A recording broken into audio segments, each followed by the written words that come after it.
And a picture of your work. Yes. Of course, it might be the best book That represents, right? represents this book. Wherein we must first understand the background of the author before criticizing The work. before Criticizing the work of the work. yes. So meaning we cannot I get would into see- the depth of the work if we haven't understood the author first and the intention of the author, the inspiration of the author. Yes, that is correct. Now, this is quite the paradox because in new criticism and formalism, we learned that there should be a separation between the author and the text. However, in this new theory that I'm about to introduce to you, we cannot separate the author from the text, from his work. And do you think, or do you know what this theory is? Okay. But first, let's try to talk about it. Okay. Now I think you're very good at the song. Yes, Ariana Grande. Okay. He has a friend. Now, why do you think Ariana Grande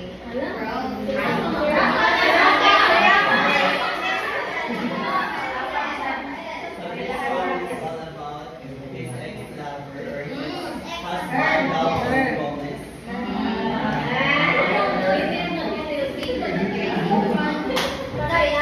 Yes, Dalton Gomez. Before, wala pa kayo ang mga tao is or his her fans na yun na nalay ka-approval si Dalton sa ihang live privately. So, until nagawas na mga song,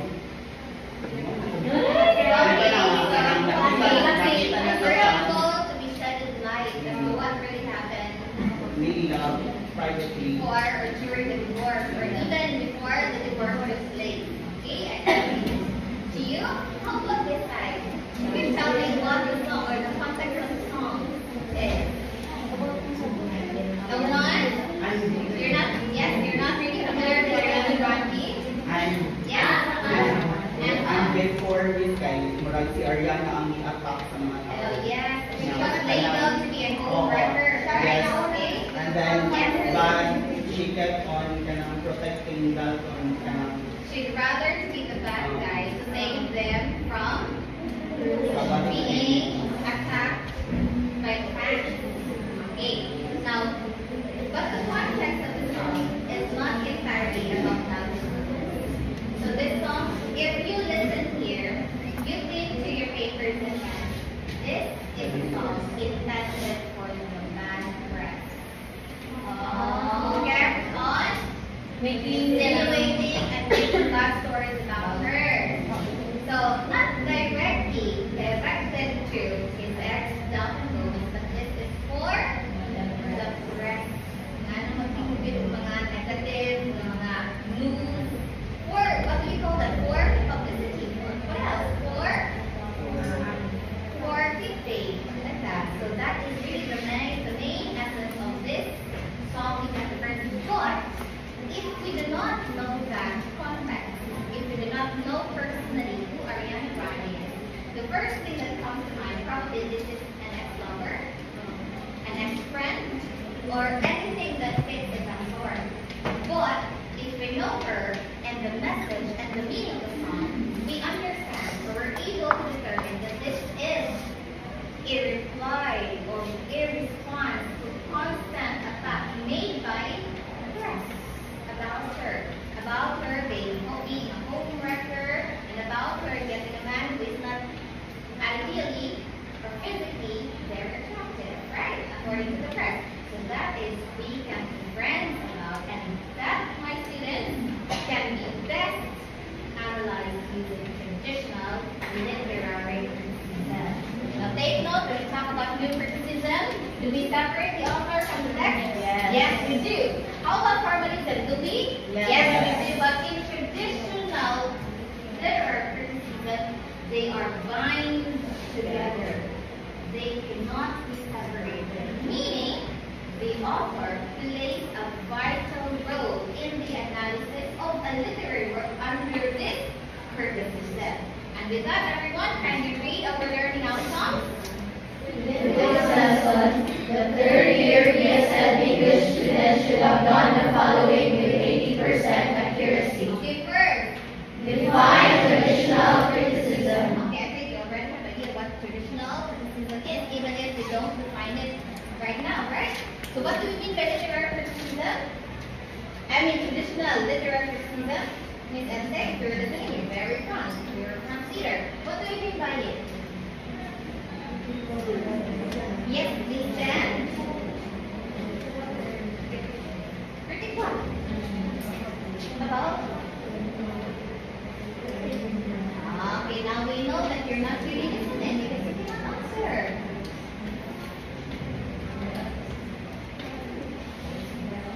Oh. Okay, help this Toto.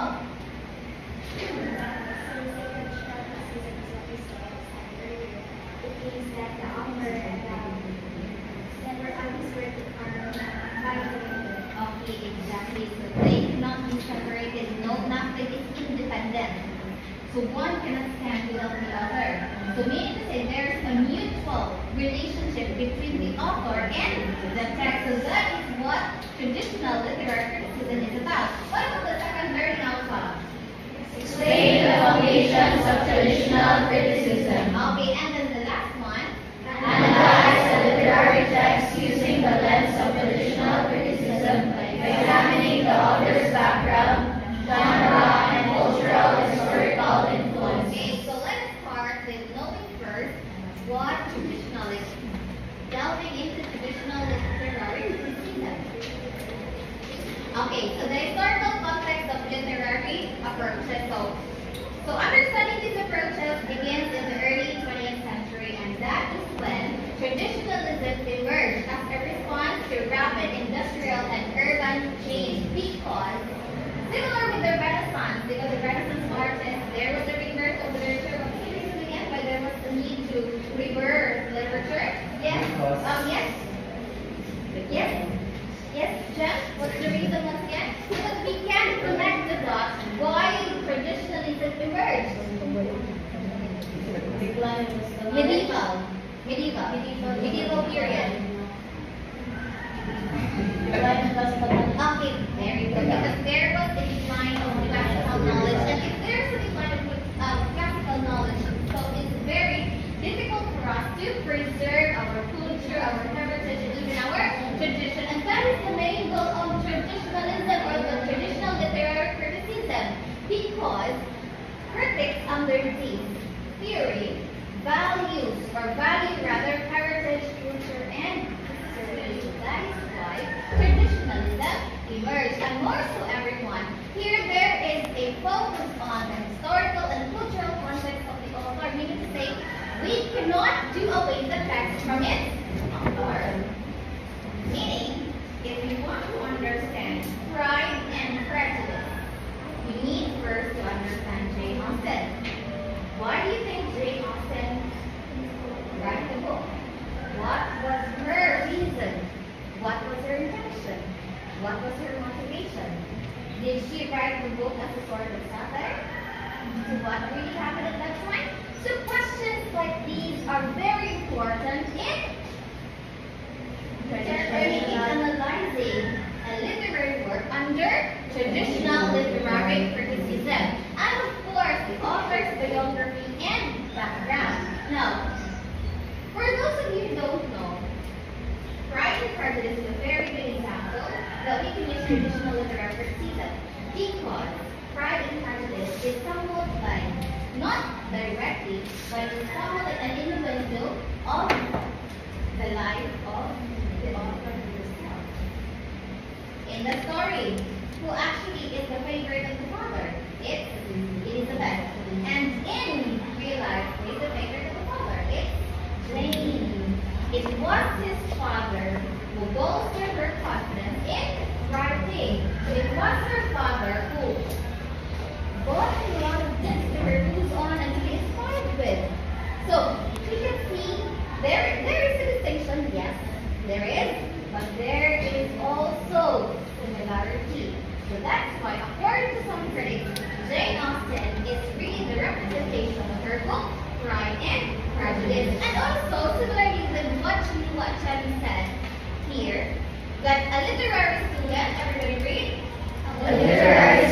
should try to look at the geographical, political, and social-economic background of West Africa.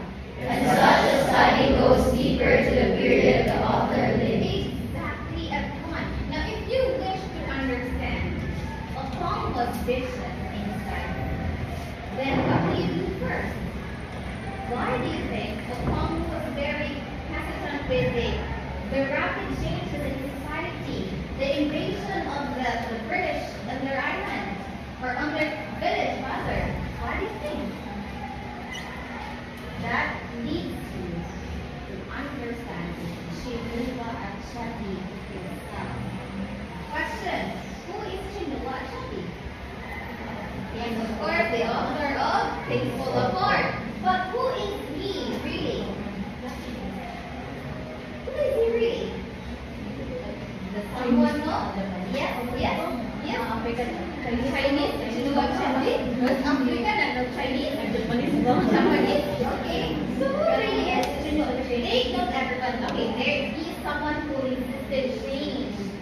And that is why in the book also, as I mentioned before, Okongo did not have a happy ending. Because he decided to end everything because it is so hard for him to stop the change, the rapid change that is happening in his society, because most of his villagers are already converted to Christianity. Only left is remaining that is not baptized. Yung nagiging pa, it cannot read the John. And that's what exactly happened in Things Fall Apart. And that is something also that is very unacceptable for Okongo. So that's what happened. So that's why at the end, he died through suicide. He killed himself. So in order for you to understand the work, you must understand the author, the intention of the author. Because I told us last earlier, do you know who Chinua Achebe really is? If you don't know who that man is, then I tell you, your analysis will be skin-deep only. It will be only superficial, meaning to say you are only touching the surface level of your analysis or of your cognitive ability or the text itself. It's only surface level. You will not reach the bottom or the deepness of your analysis.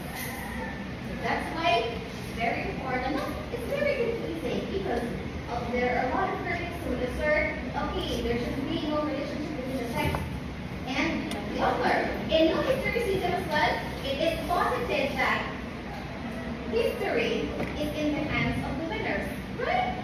Of course, because who will write the history but the winners themselves? Can the losers who are actually 6 feet beneath the ground be able to write the history? No, they can no longer do that, right? So it's kind of confusing, but it's also like an open basin for learning. So that is why literature is so beautiful because it gives us a lot of outlets and avenues to discover the whole vast world around us. And of course, what is the purpose of literary interpretation under traditional literary criticism? First, ask yourself the question, what is literature? I know for sure that we're no strangers to this. If we know what literature is, and the question is, do you really know about literature? Or is it only the knowledge that is confined with knowing, or the consolation that literature is something that informs us, literature is something that persuades us, or literature is something that educates us? Are these only the four meaning of literature? Are these? So like what I said earlier, so if that is how we view a literary work, then our analysis will be mediocre. We will not be able to reach the bottom or even the the bottom of your analysis, the pinnacle of your analysis. So first, ask yourself the question, what is literature? What is this literary work about? Right? And then the second one, why should we read it? Now going back again to the answers earlier, is it merely for information? Is it merely for what? Persuasion? Is it merely for Who's a man? A task given by the teacher? Right? Is that why we read literature? No. We read literature because we want to be awakened by the past, the present, and the future. Because we wish to understand the world around us. Right? Because if you don't read, you're just basing your understanding in what you see, without even knowing what that is. Then, our understanding so little. Will be so little. So ask yourself, what should you read? And this is good. Because how many get the books? Nah. What is it? Not everything is out. It's not why we read. Nothing else. That's why we read. It's similar to traditional literary criticism. Why did the author write it? No one will be what is the author. Siguro bored si author ano na time na siya. Pampalipas oras. And what can we find in it? Like what I said earlier, if you wish to understand the world around you, then read. And after you read, weigh your judgment. But you have to go with your personal feelings, of course. Kasi either has author day. For example, ang author day. Now, by predilections, author day. But then, kasi mga structures before. But that is not the only thing that was wrong in the reading. Like that. That's why you ask yourself that question, right, Miss Martelia? Good? Okay. Next, let's explore the foundations of traditional criticism. So there are 7 foundations of traditional criticism. And these are authorial intent. Ito, bahit tayo, no? Di ba, nasa intentional fallacy sa new criticism? You still remember? We have the notional fallacy as well. And then textual analysis, literary history and tradition, genre study, moral and philosophical concerns, aesthetic evaluation, role of the critic. So for easier, runaan ka rin, pwede rin ninyo siya, ATLG, MAR. ATLG MAR. ATLG, A for authorial intent, T for textual analysis, L for literary history and tradition, G for genre study, M for moral and philosophical concerns, A for aesthetic evaluation, and R for role of the critic. Now, what are the different foundations of traditional literary criticism? ATLG MAR. Go. Authorial intent, textual analysis, literary history and tradition, G, genre study, moral and philosophical concerns, aesthetic evaluation, A, aesthetic evaluation, and role of the critic. Okay, given the ATLG MAR, because this is how you remember. So, authorial intent, on the word, I think it's explained already. There's no need for us to delve into it. So, authorial intent must be intention of the author. What are the experiences and beliefs of the author that can help shape the text or that can help explain the text? And as traditional critics, what do we do? What do we believe in? The meaning comes from the author's intent. Exactly. Diba? What was the author? For example, one example before. What was the title of the poem? Things that remember?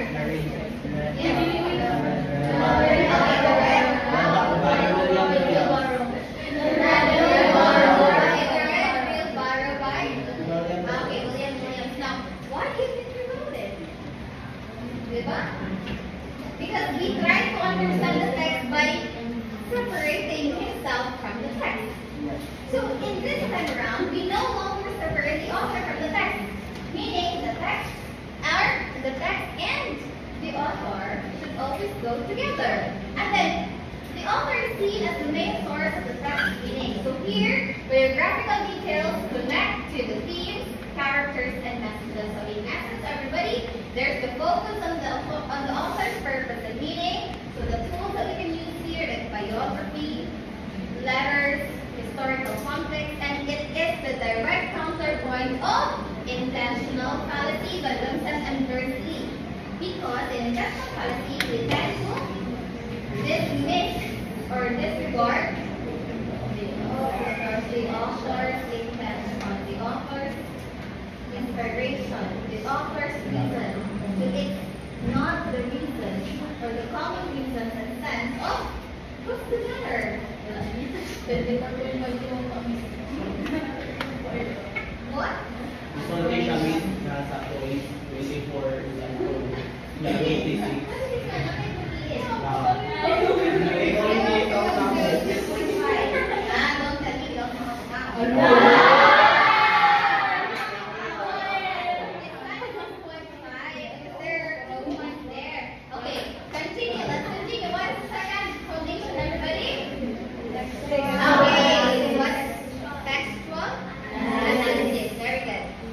But before, should the authority intent matter? Yes. Why? Therefore, why? Why does it matter? Or why should it matter? I think Miss, the authority intent should matter because, for example, in knowing a specific author like Franz Kafka, in his works, it is very evident that his feelings and experiences have shown like the exclusion society. Yes, the metamorphosis. Yes, the metamorphosis. And we can reflect on that because he was are also like isolated from the professional group and very introvert, for example. So we can resonate with the author. And it's a common experience when reading books and involving yourself in literature. So you can resonate with the experience, and that is a key to being united with other people. So in there. Exactly. Because works, especially those that resonate with you, are the works that would most likely be your favorite. Right? Will leave an indelible mark with you. These are the kinds of works that will become your favorite. These are the works that you gravitate towards, right? So you can so this is why authority intent matter in literature according to traditional literary criticism. So let's get specific. Now, before we proceed to this, let us ask Mr. Daniel. Tired but proud. What is your intent in this quotation? Because earlier, I'm going to ask you why this is your quote of the day. Why is it tired but proud? This is based on the poem that Mr. Jam spoke earlier before. Okay. Then I based the last words of lines of the poem is there is the word tired but proud. And for me, I think I understand that. Okay, see, there's some question.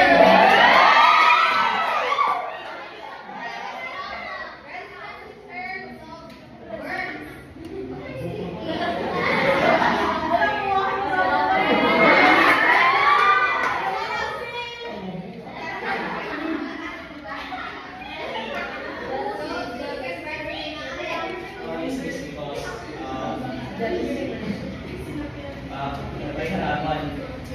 we are the same. I think I am the same with Jan because our nights instead of sleeping we use it to work on some other This is original from Jeff. Tired but proud. part of the poem. Okay, tired but proud. Okay, next CD, small acts of kindness make a difference. Because we don't know that when you are working sa part-time, diba? Okay, we don't know that, and we don't really understand that we don't see. Daniel na tired but proud. He is tired but he's proud because even if he's suffering from sleepless nights, he is still toiling. He's hustled very hard because he has a dream that must be fulfilled. Now, okay, the inspirational talk for the day, what do we now? Okay, Phoebe, why do you say small acts of kindness make a difference? And did you yourself practice this? Before? Why did you practice 24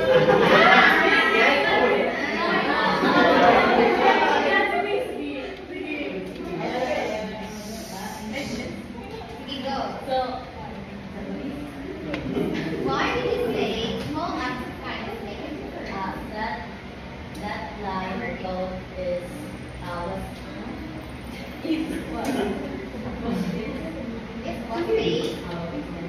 based on our group presentation earlier, or the title of our presentation is Humanism Design. Then, in our presentation, we presented a scenario where a student who has no confidence in reciting or talking in front of everyone. So her classmates, who can be considered also her friends, give encouragement that help her to have the courage to speak fluently in front of everyone and talk about her experiences, which is the assignment or the task of their teacher. So just like that, by helping our classmates who are also facing struggles, or we have different struggles, and we might have no idea what struggles each one of us are facing right now. But with just simple act of kindness, just like giving simple words or encouragement, you can change them, or you can help them to go, to continue living and also okay, to continue moving forward, move forward in life, and also make a difference, because by those kind of actions, they help they help someone to become better and better. although inadvertently, I don't know that kind of inadvertently, just keep smiling, but inadvertently, you're helping someone make you better, right? Okay. So you don't know that, that's not intentionally done by you, but you smile to someone, and then someone's having a hard day, and then you can kind of lift the spirit of the person. So small acts of kindness, whether intentional or not intentional, actually do make a difference. Yes, I do agree with that. And of course, it doesn't just stop there. So if someone does you a favor, don't take that way forward.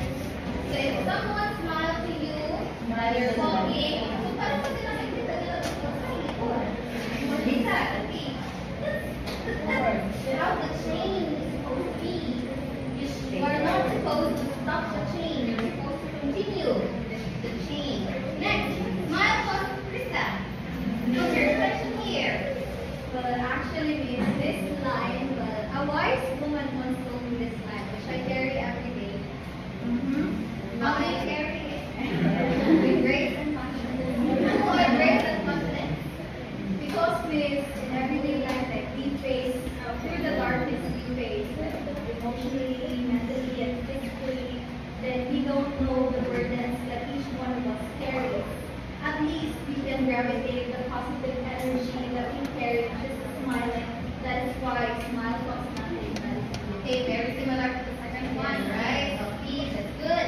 And then the last one, a man without education is like a bird without a ration. Why not all that thing?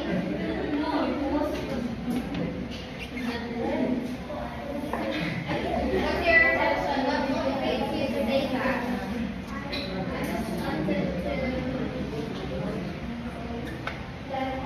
For me, education is just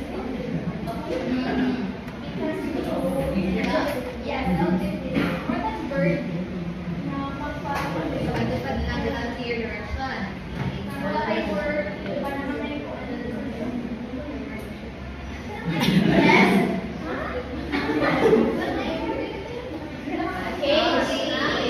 So you're somewhat like ensnared in a cage without even escape.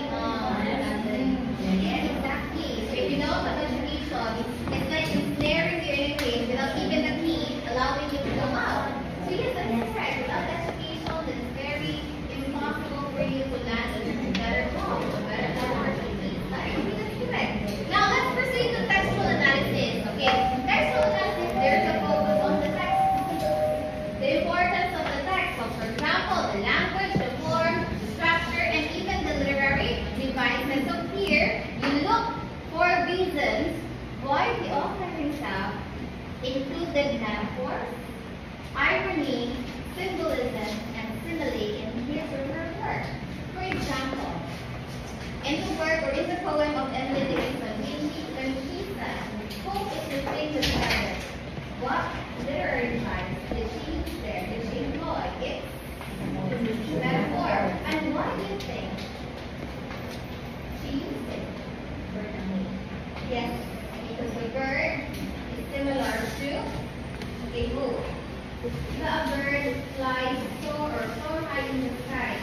So it shows you that being hopeful is similar to being optimistic.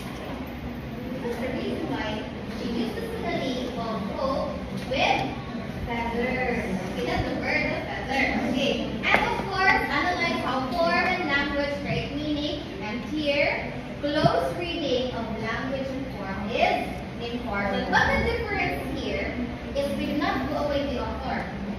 But in the other criticism, yes, close reading is the method, but then you're just focusing on the text, neglecting the author. So that's the difference for the textual analysis between the previous criticism and this criticism. Next, literary history and tradition. Okay, very understandable. Because if we wish to understand the text, then of course we should know the history, we should know the tradition by which the literary work was produced. So here it's very important to understand the time period, the cultural, social, and religious influences, and even movements like the Renaissance. Because movements like Renaissance, nawala na ang individualism. And in order for us to regain that once again, then we need to revive or we need to rebirth the literature. And here, the context helps explain why certain authors and genres became important, and especially Pride and Prejudice by Jane Austen. Diba? Even there, when we're talking about values, it's a product of a certain time period. But there was a line there by Mary, which by the way, my favorite character in the book, she mentioned that if there's a loss of, what do you call that? I don't know. Your moral, what do you call that? Dignity. The loss of dignity of a woman is irretrievable. Right? It's not irretrievable anymore, especially when you go and elope with someone. But the loss of dignity of a woman is irretrievable. You are forever tarnished by the society by which you belong. You are already considered as a social outcast. So that alone, ano nakakasalitidan ko niya? Compared to today, pag elope ka, it doesn't matter. Right? It doesn't really matter. What if you're truly in love with someone? It doesn't really matter. But before, when everything is grounded in the understanding that there should be marriage first before elopement. No elopement today. Marriage should be the foundation of human life. If you're producing human life, it's not a context. So it fits, right? It fits the context. Do you get it so far? Are you sure? Okay. So next is the genre study. Of course, we need to understand the genre because every genre has its different techniques. The like techniques, for example, we're talking about romance, you're gonna put a detective. Right? Of course, if you're talking about historical, it would not pwede man. It would pwede fiction. Did you get me? Well, historical fiction, but historical cannot be fictionated or fabricated. Historical must be based on history. But if you're using it, that's a different genre. Did you get it? Fantasy, fiction, from history, is different. But if you fuse them all together, it's fiction. So it's, kung sa language pa, that's fiction. Right? Okay. So moral and philosophical concerns here. What we asked earlier, what do we gain from the literature we are reading? What do we gain? Right? So that's moral and philosophical concerns. What do we learn? What lessons or what morals can be questioned in this literary work? And then it goes back again to the tradition. It goes back to the time period. It goes back to the author. Everything is grounded on the tradition and on the author. And for aesthetic evaluation, we're just going to finish the foundation so that the next time around or tomorrow we can have our quiz. Okay. What's your next teacher?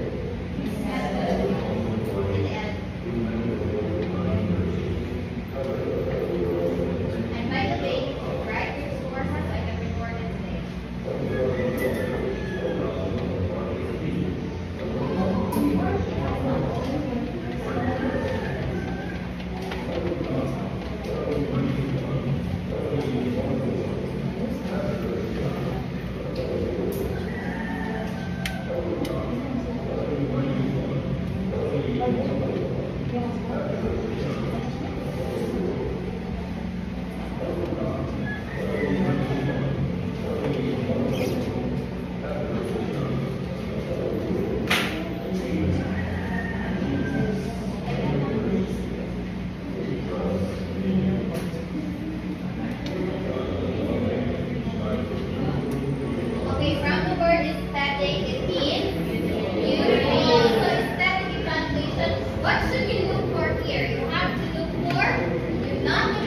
work. And lastly, what is the role of the critic? What are your roles as critics? So here, your role is to be evaluators and interpreters. So you interpret and evaluate the text. So what do you use? You use logic and standards for judgment. And we have monumental figures here. We have Matthew Arnold. So if somebody is Matthew Arnold, so Matthew Arnold focused mainly on moral instruction and cultural values in the Victorian period. So meaning to say, in identifying whether a work is indeed a great work, then it must transcend emotional or personal feelings and even political context. It must have something to offer. And what is this something that must be offered? Moral instruction and cultural values. This was during the Victorian period. And then who is Samuel Johnson? What's the offer of Samuel Johnson? We offered craftsmanship and authorial intent. So when you evaluate a work, look for its craftsmanship, look for its authorial intent, and even common sense and reason. What about T.S. Eliot in his early time in religion? In religion, but in the context of traditional spirituality. So, here T.S. Eliot, spirituality, that's for Matthew Arnold. Some moral instruction. For, what is it for? For what?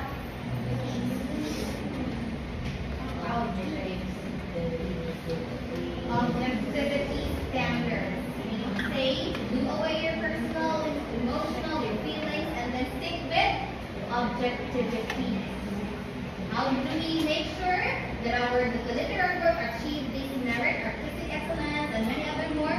By looking for more instruction for Matthew Arnold, Samuel Johnson, craftsmanship and authorial intent, common sense and reason, T.S. Eliot, objectivity standards, and there's this one, impartiality or. Of course, di ba, like I said earlier, na kayo predilection, you are letting your emotions get inside your analysis. So there should be impartiality to